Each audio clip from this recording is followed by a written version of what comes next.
بسم اللہ الرحمن الرحیم۔ السلام علیکم ورحمۃ اللہ وبرکاتہ۔ بسم اللہ الرحمن الرحیم۔ عزیز طلباء اکرام، ایم اے اسلامیات کے مضمون تاریخ اسلام کا آج ہمارا سبق نمبر 84 ہے، جس کا عنوان ہے خلافت عثمانیہ کے زوال کے اسباب۔ تو نیا سبق شروع کرنے سے پہلے ہم گزشتہ سبق کا خلاصہ دیکھتے ہیں۔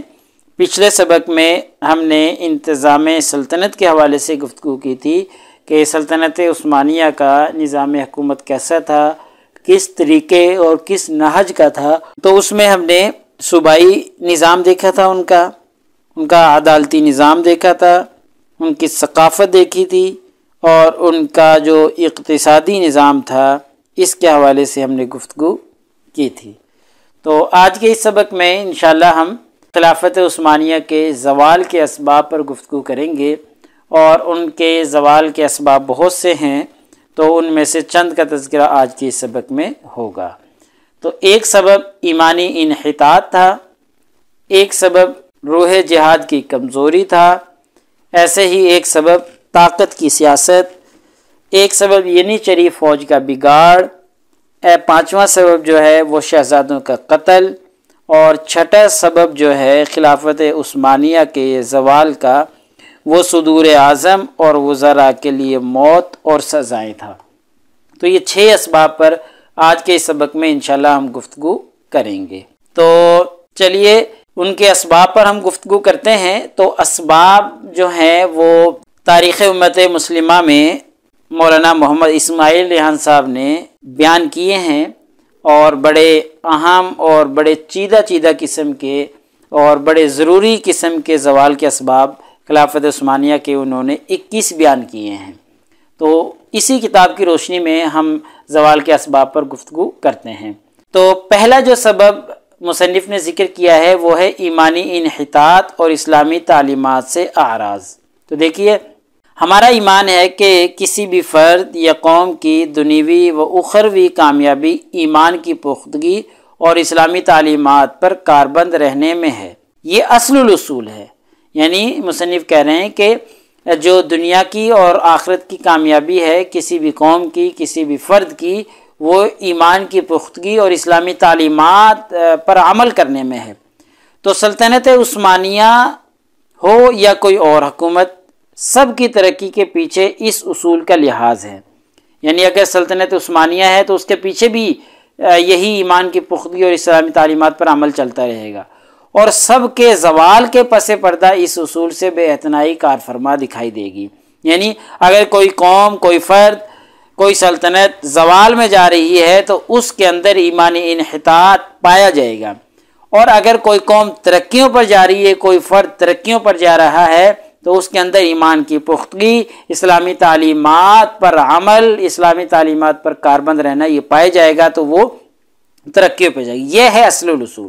تو سلطنت عثمانیہ کے زوال کا ایک سبب انحطاط ایمان تھا کہ ایمان کی ان کے اندر کمزوری پیدا ہو گئی تھی، اسلامی تعلیمات سے اعراض برتنا شروع کر دیا تھا، اس وجہ سے سلطنت عثمانیہ زوال کا شکار ہوئی۔ دوسرا سبب اسماعیل ریحان صاحب نے ذکر کیا ہے روح جہاد کی کمزوری۔ جہاد فی سبیل اللہ عثمانیوں کا سرمایہ امتیاز تھا۔ ہم نے پیچھے پڑھا ہے کہ یہ جہاد کی وجہ سے ہی تو بلندیوں پر آئے تھے اور سلطنت کی باغ دوڑ انہوں نے سنبھالی تھی، اور اسی جذبے سے سرشار ہو کر عثمانی سلطنت خود جہاد کے لیے نکلتے اور بے مثال فتوحات حاصل کرتے رہے، مگر پھر سلاطین خود آرام پسند ہو گئے۔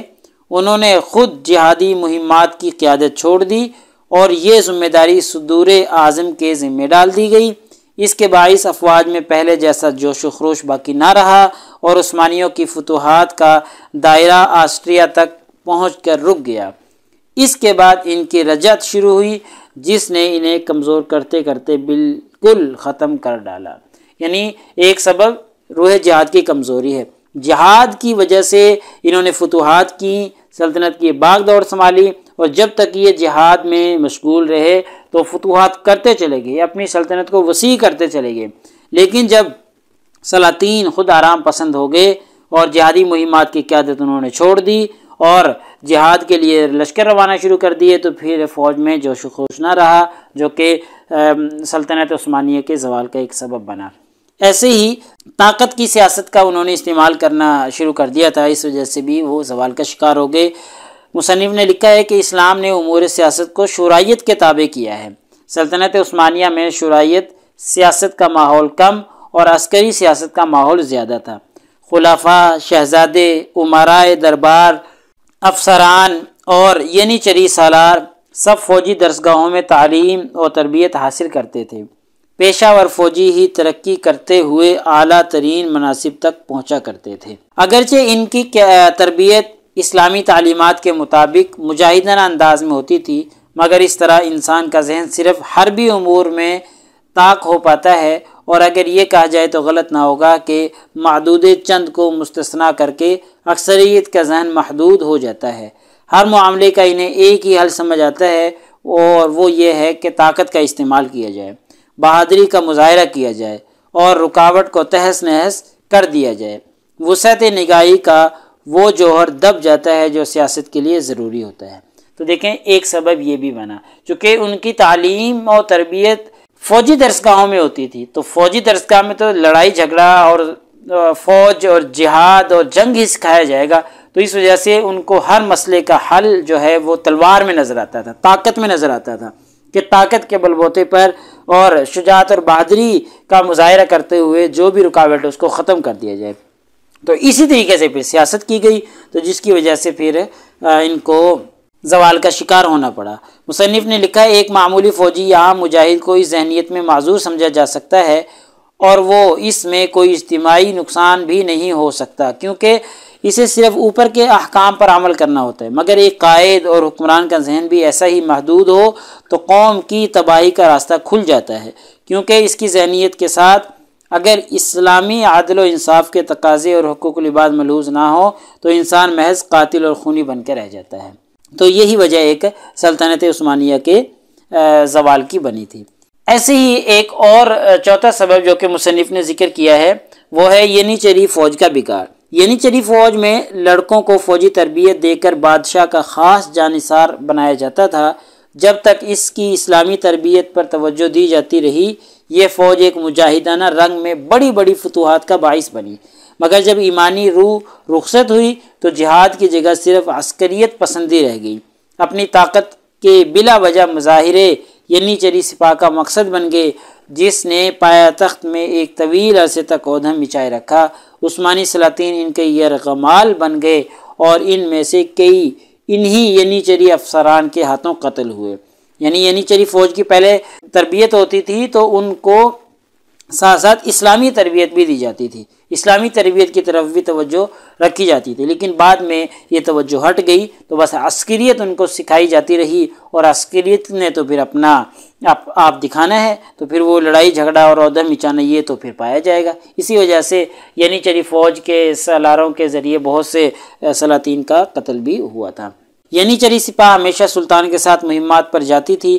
جب انہیں بالادستی مل گئی تو انہوں نے مہمات پر نہ جانے کا یہ بہانہ گھڑ لیا کہ جب تک سلطان جنگ کے لیے نہیں جائے گا ہم بھی نہیں جائیں گے۔ اس کے بعد ینیچری فوج استنبول کی چھاؤنی میں مفت کی تنخواہیں پاتی رہی۔ اس فارغ البالی نے عالم اسلام کی اس بہترین فوج کو نہ صرف آرام پسند بلکہ عیاش بنا دیا۔ سپاہی میں نوشی فسق و فجور کے عادی ہو گئے۔ نتیجہ نکلا کہ اللہ کی مدد شامل حال نہ رہی اور عثمانیوں کو مسلسل شکستیں ہونے لگی۔ تو آخرکار پھر ایک وقت ایسا بھی آیا کہ سلطنت عثمانیہ ختم ہو گئی۔ پانچواں سبب جو ہے وہ شہزادوں کا قتل مصنف نے ذکر کیا ہے کہ عثمانی سلاطین کی تاریخ میں بھائیوں اور بیٹوں کے قتل کے کئی افسوسناک واقعات ملتے ہیں۔ اس بارے میں کچھ تو پروپیگنڈا ہے جس پر ہم آگے مصنف کہہ رہے ہیں ہم روشنی ڈالیں گے، اور کچھ حقیقت بھی ہے۔ چنانچہ سلطان مراد ثالث کا 5 بھائی اور سلطان محمد خان ثالث کا اپنے 19 بھائیوں کو محض اس امکان کی بنا پر کہ وہ کبھی بغاوت کر سکتے ہیں قتل کرا دینا ثابت ہے۔ یعنی یہ درست بات ہے۔ دیکھیں 19 اور 5، اس صورتحال سے چاہے سلطنت شہزادوں کی بغاوتوں کے امکان سے محفوظ ہو گئی، مگر اگلے عشروں میں اس کا مضر ترین اثر یہ ہوا کہ قابل شہزادوں کا فقدان ہو گیا اور سلطنت نااہلوں کے سپرد ہو گئی، جو کہ زوال کا سبب بنی۔ جب شہزادوں کو صرف اس شک کی بنا پر قتل کروا دیا گیا کہ جی وہ بغاوت نہ کر دیں، تو پھر اگلے دور میں یا کچھ سالوں بعد پھر نااہل شہزادے آگے، نااہلوں کے ہاتھوں سلطنت لگ گئی، تو پھر زوال ہی ہونے اور کیا ہونے۔ چھٹا سبب جو مصنف نے ذکر کیا ہے وہ صدور اعظم اور وزراء کے لیے موت اور عمر قید کی سزائیں ہیں۔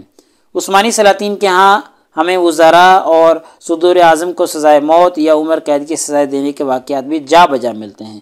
وزراء اور صدور اعظم کے بارے میں ہم نظام سلطنت میں پڑھا ہے کہ یہ کون ہوتے ہیں۔ چنانچہ سلیمان عالی شان کے دور میں ابراہیم پاشا، احمد پاشا، سلطان محمد ثالث کے دور میں فرہاد پاشا، حسن پاشا خادم اور حسن پاشائم جی، سلطان احمد اول کے دور میں درویش پاشا اور نسو پاشا، سلطان عثمانی ثانی کے دور میں حسین پاشا اور دلاور پاشا، سلطان مصطفیٰ اول کے دور میں حسین پاشا اور نوری اور محمد پاشا گرجی، مراد رابع کے دور میں رجب پاشا، محمد پاشا، ایسے ہی سلطان ابراہیم خان اول کے دور میں قرہ مصطفیٰ پاشا اور صالح پاشا قتل کیے گئے۔ اب دیکھیں یہ سلاطین کے دور میں ان لوگوں کو قتل کیا گیا تھا۔ بعد کے سلاطین کے دور میں قتل کی جگہ قید و بند کی سزاؤں کے واقعات زیادہ ملتے ہیں، اگرچہ ان وزراء میں سے سارے بے قصور نہیں تھے، بلکہ بہت سو کو باغیانہ سرگرمیوں، کبھی کردار، عوام پر مظالم، بدعنوانی اور دیگر جرائم کی بنا پر نشان عبرت بنایا گیا تھا۔ مگر ایسی مثالیں بھی موجود ہیں جہاں ایک اچھے بھلے وزیر کو محض شکایت پر یقین کر کے سزائے موت سنا دی گئی۔ چنانچہ اس بے احتیاطی کا نتیجہ نکلا کہ امور سلطنت میں کام کے آدمیوں کا قحط پڑنے لگا، نیز قابل امراء صدر اعظم کا منصب سنبھالنے سے گھبرانے لگے، کیونکہ بہت سے صدور کا انجام موت یا عمر قید کی شکل میں ان کے سامنے تھا۔ چنانچہ لائق افراد کی جگہ اب نااہل لوگوں کی کثرت ہونے لگی، اور جب نااہل لوگوں کی کثرت ہونے لگ جائے تو ظاہری سی بات ہے کہ پھر وہاں پر زوال تو آنا ہی ہے۔ تو یہ کچھ اسباب 6 ہیں جو مصنف نے بیان کیے تھے، باقی انشاءاللہ ہم اگلے سبق میں دیکھیں گے۔ تو لہٰذا ہمارے آج کے اس سبق کا خلاصہ بھی یہی نکلا کہ آج کے اس سبق میں ہم نے خلافت عثمانیہ کے زوال کے اسباب سے متعلق گفتگو کی ہے، اور ان کے زوال کے اسباب میں ایمانی انحطاط، روح جہاد کی کمزوری، طاقت کی سیاست یعنی چری فوج کا بگاڑ، شہزادوں کا قتل، اور صدور اعظم اور وزرائے اعظم کے لیے موت اور عمر قید کی سزائیں وغیرہ، تو اس حوالے سے آج کے اس سبق میں ہم نے گفتگو کی ہے۔